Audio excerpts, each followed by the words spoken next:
Hi friends, ಎಲ್ರಿಗೂ ನಮಸ್ಕಾರ. Welcome to our channel. ಹೊಸದಾಗಿ ನಮ್ಮ ಚಾನಲ್ ನೋಡ್ತಾ ಇದ್ದರೆ ಈಗಲೇ ಸಬ್ಸ್ಕ್ರೈಬ್ ಮಾಡ್ಕೊಳ್ಳಿ. ಇವತ್ತು ನಾನು ಈರುಳ್ಳಿ ಸಮೋಸ ಮಾಡ್ತಾ ಇದ್ದೀನಿ. ಈವ್ನಿಂಗ್ ಟೈಮಲ್ಲಿ ಹೊರಗಡೆಯಿಂದ ತರೋ ಬದಲು ಮನೆಯಲ್ಲೇ ರುಚಿಯಾದ ಸಮೋಸ ಮಾಡ್ಕೋಬೋದು.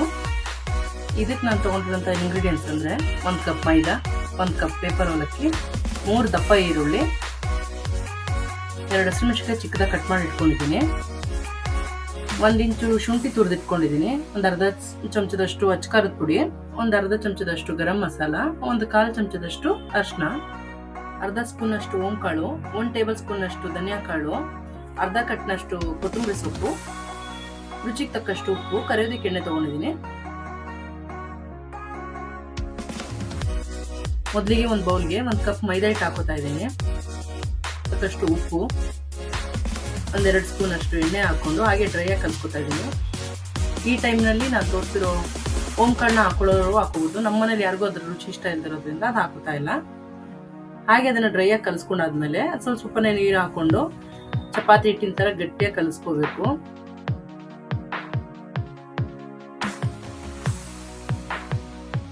ಚೆನ್ನಾಗಿ ಕಲಸಾದ್ಮೇಲೆ ಇದನ್ನ ಸ್ವಲ್ಪ ನೆನೆಯೋದಕ್ಕೆ ಬಿಡೋಣ. ಇಲ್ಲಿ ಒಂದು ಪ್ಯಾನ್ ಕಾಯೋದಕ್ಕೆ ಇಟ್ಕೊತಾ ಇದ್ದೀನಿ. ಪ್ಯಾನ್ ಕಾದ್ಮೇಲೆ 2 ಸ್ಪೂನ್ ಎಣ್ಣೆ ಹಾಕ್ಕೊಂಡು, ಎಣ್ಣೆ ಚೆನ್ನಾಗಿ ಕಾದ್ಮೇಲೆ 1 ಸ್ಪೂನ್ ಅಷ್ಟು ಧನಿಯಾಕಾಳು ಹಾಕೋತಾ ಇದ್ದೀನಿ. ಸಮೋಸ ತಿನ್ನುವಾಗ ಧನಿಯಾಕಾಳು ಫ್ಲೇವರೇ ತುಂಬ ರುಚಿ ಕೊಡೋದು. ಧನಿಯಾಕಾಳನ್ನ ಲೈಟಾಗಿ ಹುರ್ಕೊಂಡ್ಮೇಲೆ ಅದಕ್ಕೆ ಚಿಕ್ಕದಾಗಿ ಹೆಚ್ಕೊಂಡಿರುವಂಥ ಈರುಳ್ಳಿ ಹಾಕೋತಾ ಇದ್ದೀನಿ. ಈರುಳ್ಳಿನ ಒಂದು 2-3 ನಿಮಿಷ ಚೆನ್ನಾಗಿ ಹುರ್ಕೋಬೇಕು. ಈರುಳ್ಳಿ ಕೆಂಪುಗೊಂದು ಸ್ವಲ್ಪ ಹುರ್ಕೊಂಡ್ಮೇಲೆ ಅದಕ್ಕೆ ಹೆಚ್ಕೊಂಡಿರುವಂಥ ಹಸಿಮೆಣಸಿನ್ಕಾಯಿ, ತುರಿದಿಟ್ಕೊಂಡಿರೋಂಥ ಶುಂಠಿ, ಅರಿಶಿನ, ಅಚ್ಕಾರದ ಪುಡಿ, ಗರಂ ಮಸಾಲ ಎಲ್ಲ ಹಾಕ್ಕೊಂಡು ಚೆನ್ನಾಗಿ ಹುರ್ಕೋತಾ ಇದ್ದೀನಿ. ಇದನ್ನೆಲ್ಲ ಗ್ಯಾಸ್ ಹೈ ಫ್ಲೇಮ್ನಲ್ಲಿ ಇಟ್ಕೊಂಡೇ ಮಿಕ್ಸ್ ಮಾಡ್ಕೋಬೇಕು. ಹಾಕಿರುವಂಥ ಎಲ್ಲ ಮಸಾಲೆಗಳು ಈರುಳ್ಳಿ ಜೊತೆಗೆ ಚೆನ್ನಾಗಿ ಮಿಕ್ಸ್ ಆಗಬೇಕು. ಕೆಲವೊಬ್ರು ಈರುಳ್ಳಿನ ಹಾಗೆ ಫ್ರೈ ಮಾಡದೆ ಹಾಕೋತಾರೆ, ಆದರೆ ನಾನು ಇಲ್ಲಿ ಫ್ರೈ ಮಾಡ್ಕೊಂಡು ಹಾಕೋತಾ ಇದ್ದೀನಿ. ನಿಮ್ಗೆ ಯಾವ ಥರ ಇಷ್ಟ ಆಗುತ್ತೋ ಆ ಥರ ಮಾಡ್ಕೋಬೋದು. ನೋಡಿ, ಇವಾಗ ಚೆನ್ನಾಗಿ ಮಿಕ್ಸ್ ಆಗಿದೆ. ಇದಕ್ಕೆ ನಾನು ಕೊತ್ತಂಬರಿ ಸೊಪ್ಪು ಹಾಕೋತಾ ಇದ್ದೀನಿ.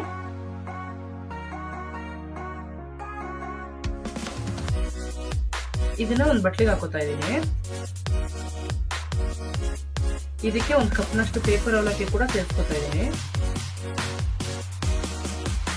ಇದಕ್ಕೆ ರುಚಿಗೆ ತಕ್ಕಷ್ಟು ಉಪ್ಪು ಹಾಕೊಂಡು ಕೈಯಲ್ಲೇ ಚೆನ್ನಾಗಿ ಮಿಕ್ಸ್ ಮಾಡ್ಕೋಬೇಕು. ಇದನ್ನ ಸ್ಪೂನ್ಗಿಂತ ಕೈಯಲ್ಲಿ ಮಿಕ್ಸ್ ಮಾಡ್ಕೊಂಡ್ರೆ ನೀಟಾಗಿ ಮಸಾಲೆ ಎಲ್ಲ ಅವಲಕ್ಕಿ ಮಿಕ್ಸ್ ಆಗೋದು. ನೋಡಿ, ಈಗ ಇದು ರೆಡಿ ಆಗಿದೆ.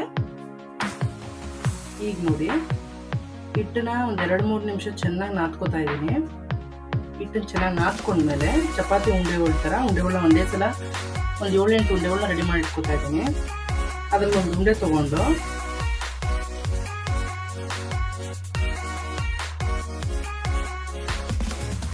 ಚಪಾತಿ ಥರ ಲಟ್ಟಿಸ್ಕೊತಾ ಇದ್ದೀನಿ.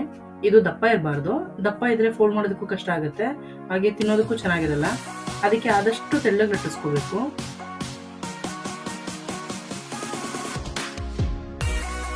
ನೋಡಿ, ಈಗಾಗಿದೆ. ಚಪಾತಿಗಿಂತ ತೆಳ್ಳಗೆ ಲಟ್ಟಿಸ್ಕೊಂಡಿದ್ದೀನಿ. ನೆಕ್ಸ್ಟ್ ನಾನು ಇಲ್ಲಿ ತವಾ ಬಿಸಿ ಮಾಡೋಕೆ ಇಟ್ಕೊಂಡಿದ್ದೀನಿ. ಈಗ ಲಟ್ಟಿಸ್ಕೊಂಡಿರೋದನ್ನ ಹಾಕ್ಕೊಂಡು ಬೇಯಿಸ್ಕೊತಾ ಇದ್ದೀನಿ. ಗ್ಯಾಸ್ನ ಲೋ ಫ್ಲೇಮ್ನಲ್ಲೇ ಇಟ್ಕೊಂಡು ಲೈಟಾಗಿ ಬೇಯಿಸ್ಕೋಬೇಕು. ಚಿಕ್ಕ ಬಬಲ್ಸ್ ಥರ ಬಂದರೆ ಸಾಕು. ಇದೇ ಥರ ಚಪಾತಿಗಳನ್ನೆಲ್ಲದನ್ನೂ ಬೇಯಿಸ್ಕೊಳ್ತಾ ಇದ್ದೀನಿ. ನೋಡಿ, ಈ ರೀತಿ ಈಸಿಯಾಗಿ ಸಮೋಸ ಶೀಟ್ಗಳನ್ನ ರೆಡಿ ಮಾಡ್ಕೋಬೋದು.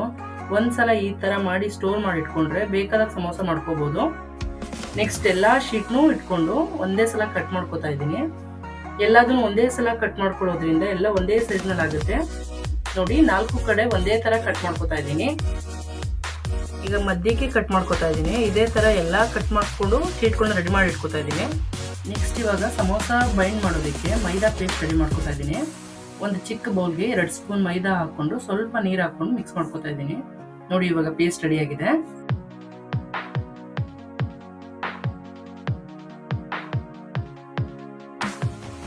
ಇವಾಗ ಒಂದು ಶೀಟ್ ತೊಗೊಂಡು ಟ್ರಯಾಂಗಲ್ ಶೇಪ್ನಲ್ಲಿ ಫೋಲ್ಡ್ ಮಾಡ್ಕೋಬೇಕು. ಈ ಥರ ಫೋಲ್ಡ್ ಮಾಡಿಕೊಂಡು ಒಂದು ಸೈಡ್ಗೆ ಮೈದಾ ಪೇಸ್ಟ್ ಹಾಕಿ ಕ್ಲೋಸ್ ಮಾಡ್ಕೋಬೇಕು. ಮೈದಾ ಪೇಸ್ಟ್ ಹಾಕಿದ್ಮೇಲೆ ಅದು ಚೆನ್ನಾಗಿ ಅಂಟ್ಕೋಬೇಕು. ಅಂಟ್ಕೊಂಡಿಲ್ಲ ಅಂದರೆ ಎಣ್ಣೆಗೆ ಹಾಕಿದಾಗ ಬಿಟ್ಕೊಂಡ್ಬಿಡುತ್ತೆ. ಈಗ ಸ್ಟಫಿಂಗ್ ಹಾಕೋತಾ ಇದ್ದೀನಿ. 1-2 ಸ್ಪೂನ್ ಹಾಕ್ಕೊಂಡ್ರೆ ಸಾಕು. ಕೊನೆಗೆ ಸ್ವಲ್ಪ ಮೈದಾ ಪೇಸ್ಟ್ ಹಾಕ್ಕೊಂಡು ಮೇಲ್ಗಡೆ ಕೂಡ ಕ್ಲೋಸ್ ಮಾಡ್ಕೋತಾ ಇದ್ದೀನಿ.